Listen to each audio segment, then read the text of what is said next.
प्रकाश जी, अब आप सवाल कीजिए प्रधानमंत्री के बारे में। तुलसी जो उन्होंने कहा है उस पर जो इनकी प्रतिक्रिया है आचार्य की। देखिए आशुतोष जी, ऐसा है, आचार्य मनीष जी के तो वीडियो मैं हमेशा देखता हूँ, कई लोगों को बताता हूँ, खास करके उन्होंने जो चाय के ऊपर जो वीडियो बनाया है 3-4 मिनट का, वो तो बेतूफान है। और मैं तो वो वीडियो बता के मेरे हिसाब से अभी तक के 5-10 हजार लोगों की चाय छुड़वा चुका हूँ अभी तक। तो बहुत अच्छा काम कर रहे हैं, उसके बारे में कोई शक नहीं है। लेकिन अभी ऐसा है कि मैं उनको ये बताना चाहूंगा कि मैं वो आदमी हूं कि जिन्होंने 2014 में मोदी जी को वोट किया, क्योंकि मोदी जी की एक बात मुझे बड़ी पसंद आई थी और मोदी जी ने ये कहा था कि आपने उनको 60 साल दिए भाइयों, मुझे 60 महीने दे दो।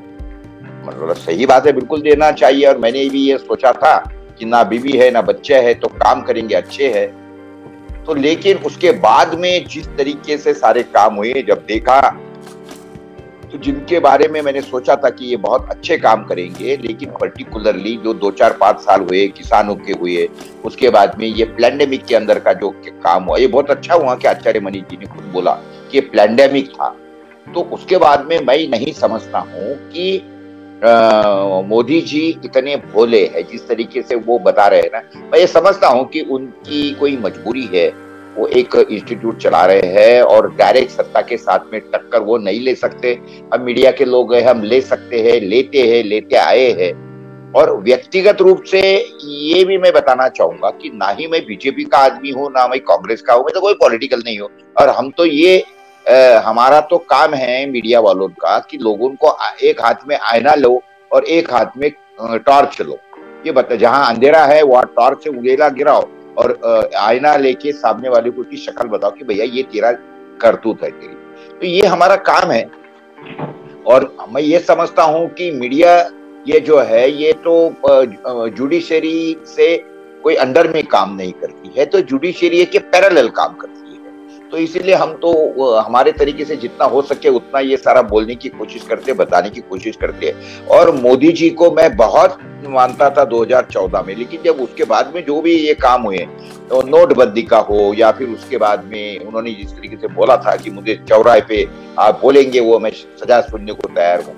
लेकिन ये आदमी ऐसे है कि जो खुद की गलती, देखिए इंसान है गलती करेगा, ये मैं बिल्कुल 200% मानने करता हूँ। मैं मोदी जी का भक्त तब बन सकता था कि अगर मोदी जी ये बोलते थे कि अभी तो वो बोलते हैं कि नोटबंदी को भूल जाओ माने नोटबंदी की गलती को भूल जाओ। क्यों भैया, आपने तो बोला था कि चौराहे पे मुझे खड़े कर देना।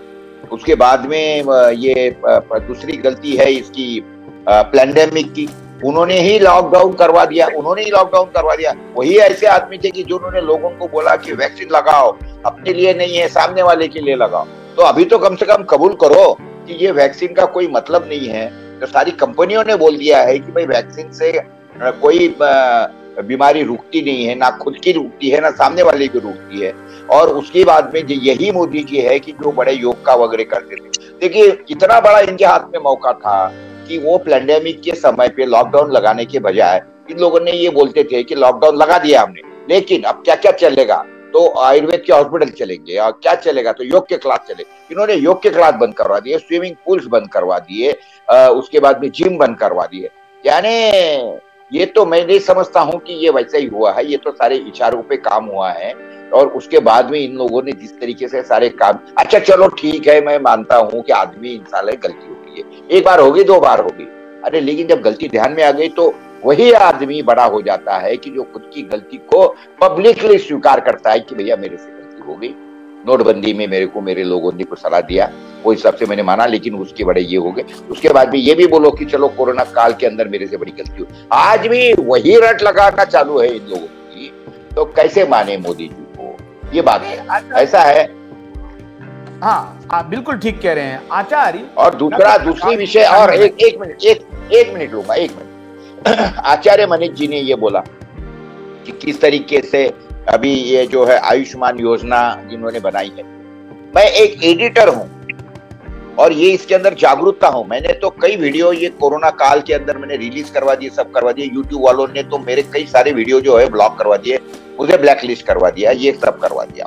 लेकिन मुझे बताइए कि आयुष्मान योजना, जो इतनी योजना मनीष जी बोल रहे हैं, ये तो मैं एडिटर होने के बाद में भी मुझे मालूम नहीं है कि इंश्योरेंस के अंदर क्या बोलते हैं, हेल्थ इंश्योरेंस के अंदर आयुष्मान योजना यानी आयुर्वेद से ट्रीटमेंट भी शामिल है, कि मुझे मेरे जैसे आदमी को मालूम नहीं है। आप बताइए क्यों पब्लिसिटी नहीं करते ये लोग, क्यों पब्लिसिटी नहीं करते इस चीज का? तो ये जो फार्मा कंपनी के अंडर में ये काम कर रहे हैं, बिल्कुल पब्लिसिटी मुझे पता ही नहीं है। ये तो मैं तो मनीष जी ने के बोल रहा था तो मैं आश्चर्य कर रहा था।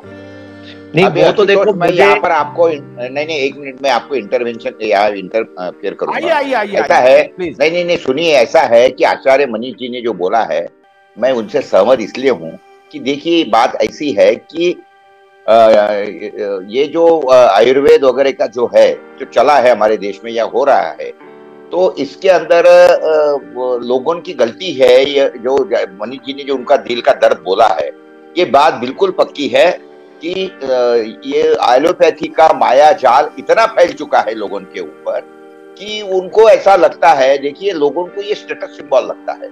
एक आदमी बोलता है, अरे आपको पता है आपकी भाभी के ऊपर, भाभी का बोले वो ये हो गया था, हार्ट ब्लॉकेज क्या बोलते उसको, ये ब्लॉकेज हो गया था, तो उनको मैं हैदराबाद लेके गया और आपको पता है 25 लाख खर्चा हुआ है। 25 लाख, उसको लगता है कि मैंने 25 लाख खर्चा कर दिया, मेरे बीवी को बड़ा स्टेटस सिंबल हो गया। और वही आदमी अगर आयुर्वेद के हॉस्पिटल जाता है ना, तो वहाँ रोना रोता है, मेरे पास पैसा नहीं है, ये टपका नहीं है, ये टपका नहीं है। और वही कॉर्पोरेट हॉस्पिटल में जाएगा तो वहाँ पे खर्चा ही पता खर्चा कर देता। और अभी तक ये तो इंश्योरेंस वाले जो है, मेडिक्लेम वाले, वो तो पहले पूछते हैं हॉस्पिटल वाले कि क्या आपका मेडिक्लेम है, तो मेडिक्लेम है तो बस खत्म, तो वो उसका बिल 2, 4, 5, 10 हजार लाख के नीचे बनना ही नहीं है। और लोगों का भी ये दिमाग हो गया है, जैसे मनीष जी ने बोला है वो बिल्कुल सही है कि लोगों को लगता ही नहीं है कि आयुर्वेद या होम्योपैथी या नेचुरोपैथी।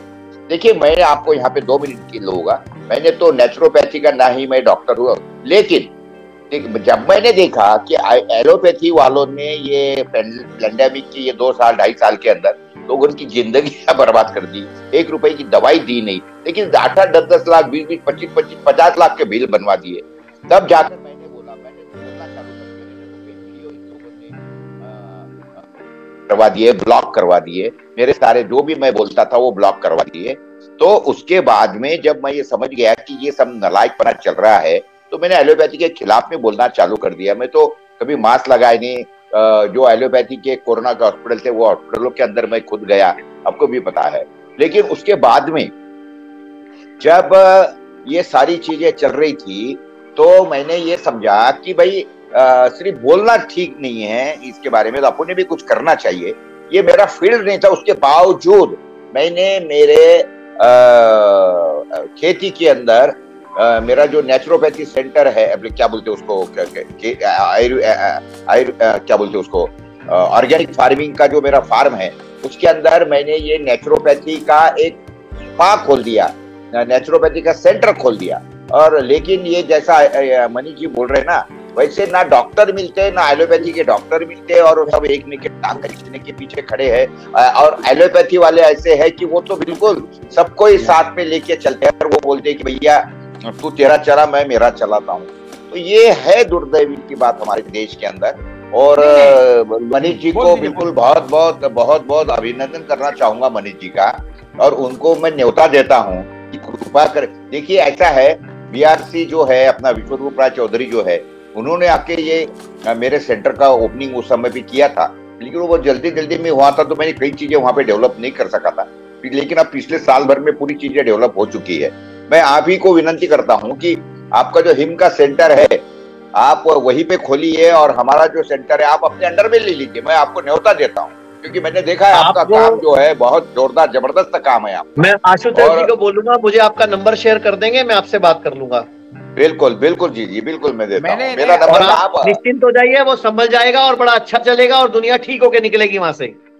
सर मैं आपको सैल्यूट करता हूँ। आपके तो मैं बताया ना, आपका चाय का वीडियो बता के मैंने कम से कम 10,000 लोगों का दूध छुड़वा दिया, दूध की चाय छुड़वा दी है। और आपको ये मानना पड़ेगा, मैं आपको बताना चाहूंगा, एक हमारे देश के अंदर ये 2 साल 2.5 साल के अंदर हमारे अकोला के अंदर कम से कम ये प्रेमाची चहा, बादशाह चहा, दूध की चाय, गुड़ की चाय, इसके नाम से कम 50 सेंटर अकोला सिटी में खुले हैं। आप बोलिए 50 सेंटर कम से कम खुले हैं। बेकरी खुली है सर 50 नवी। अब बोलो जहां पे जितनी खुलेगी बेकरियां, जितनी खुलेंगी चाय की दुकानें, तो होगा क्या, उतने ही पेशेंट बढ़ने वाले हैं, मैंने जो मिशन किया ना, उसमें आयुर्वेद को चूरन चटनी से बाहर निकाल के आयुर्वेद को एक वेद के रूप में स्थापित करने का लिया है।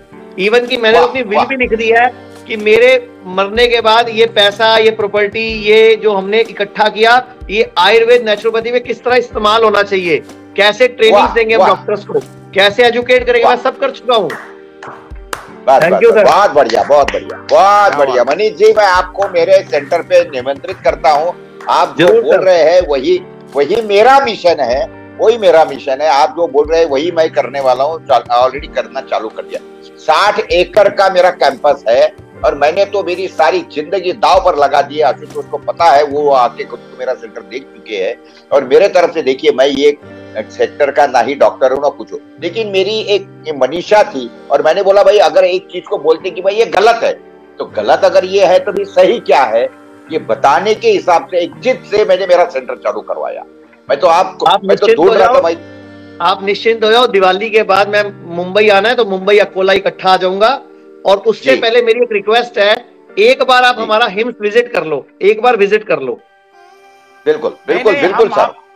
आपके पास मैं और प्रकाश जी दोनों आ रहे हैं, चंडीगढ़ आ रहे हैं और जल्द आ रहे हैं, दीपावली के तुरंत बाद आ रहे हैं। आप एक बार विजिट कर लो। अभी हमारा जो हिम्स है चंडीगढ़ में, डेराबस्सी में, लखनऊ में है, मुंबई में शुरू होने वाला इसी महीने में, और मेरठ में 350 बेड का एक और शुरू हो रहा है। और मैं आपको बता रहा हूं, हम दोनों तरफ से लोगों को लाएंगे, सरकारी कर्मचारियों को लाएंगे, पैसे सरकार देगी, और प्राइवेट पेशेंट्स आएंगे, उनको हम ठीक करेंगे, ताकि जो आपका 60 एकड़ है ना, उसका खर्चा निकले, उसमें इनकम आए, रोजगार मिले लोगों को, और लोगों को फायदा भी हो। बिल्कुल। तो जब सरकार की पॉलिसी है, सरकारी कर्मचारी इलाज कराएगा, पैसा सरकार देगी, तो हम पॉलिसी क्यों ना ले? वो एलोपैथी वाले ले रहे हैं, हम भी लेंगे ना, क्या प्रॉब्लम है? और मुझे आपका सहयोग लगेगा। अभी जल्दी अपने को शिंदे जी से मिलना पड़ेगा कि महाराष्ट्र के सरकार के कर्मचारियों को भी आप आयुष्मान योजना में शामिल करो, महाराष्ट्र के कर्मचारियों को भी, ताकि वो सब लोग जो इलाज कराएंगे पैसा सरकार देगी। अभी वो सारा पैसा भर के एलोपैथी को दिए जा रही है, भले पैसे को आप बाद में चैरिटी में यूज कर देना। बिल्कुल। आप अगर आपका मन हो कमाई का करना, मन नहीं हो तो उसको जैसे मर्जी इस्तेमाल करना, डेवलपमेंट में यूज करना। हम लोग भी जितना कमाते हैं ना, सब लगा देते हैं। मनीष जी, ऐसा है, मैं नहीं समझता हूँ कि लोगों के हेल्थ के ऊपर कमाया हुआ पैसा, देखो बैच का कमाया हुआ पैसा ये हराम का पैसा है, और लोगों के स्वास्थ्य को दांव पर लगा के कमाया हुआ पैसा ये हराम का पैसा, ऐसा मैं खुद समझता हूँ। ईश्वर ने मुझे बहुत दिया है, मेरी कोई बात बढ़ने की इच्छा नहीं है, जो हो उसमें मैं बहुत सुखी हूँ। तो बिल्कुल मेरी तो इच्छा है कि अगर मुझे क्या चाहिए, क्या कमाना है, तो सिर्फ लोगों की दुआएं कमाना है। अगर कोई पेशेंट, जैसे आपने बताया ना, थैलेसीमिया 2-2 साल से लगा रहे थे, ब्लड चढ़ा रहे थे, उसके बाद में अभी उसका ब्लड चढ़ना बंद हो गया। जो लोग डायलिसिस करवा रहे थे, मैंने आपके, तो आप बोल रहे सेंटर में आने की ये करके, मुझे कोई आने की जरूरत नहीं है, क्योंकि आपके सेंटर के सारे वीडियो मैंने देखे हैं। हाँ, बहुत अच्छे देखे हैं। तो मुझे तो पता है कि आप क्या काम कर रहे हैं। अब आप एक काम करिए, इसी तरीके से प्रकाश जी, आप एक काम करिए, किसी तरीके से महाराष्ट्र के हेल्थ मंत्री या मुख्यमंत्री से मीटिंग कराइए, ताकि हम उनको प्रपोजल दें कि आप भी अपने स्टेट में। अभी प्रकाश जी और मैं मिलके आए हैं शिंदे साहब से। Very good. देखिए, मैं अपनी, देखिए ऐसा है, ईश्वर की कृपा है कि वो लोग मेरी काफी इज्जत करते हैं। आप जब बोले तब मैं उनके साथ में मीटिंग फिक्स कर सकता हूँ, उसमें कोई प्रॉब्लम नहीं है। उसके पहले मैं आपके सेंटर में आ जाऊंगा, उसके बाद में आप मेरे सेंटर में पहले आ जाइए, और उसके बाद में मैं आपको ये बोलता हूँ कि शिंदे जी के हाथों से हम अपना अकोला का सेंटर चालू करवाएंगे, ये मैं आपको प्रॉमिस करता हूँ, उतनी ताकत है। Thank you sir, thank you. इस बात पे सैल्यूट है आपको। यही जज्बा चाहिए कि आपने बोला मुझे सिर्फ सेवा, मुझे सिर्फ दुआएं चाहिए, और यही मेरा मिशन है।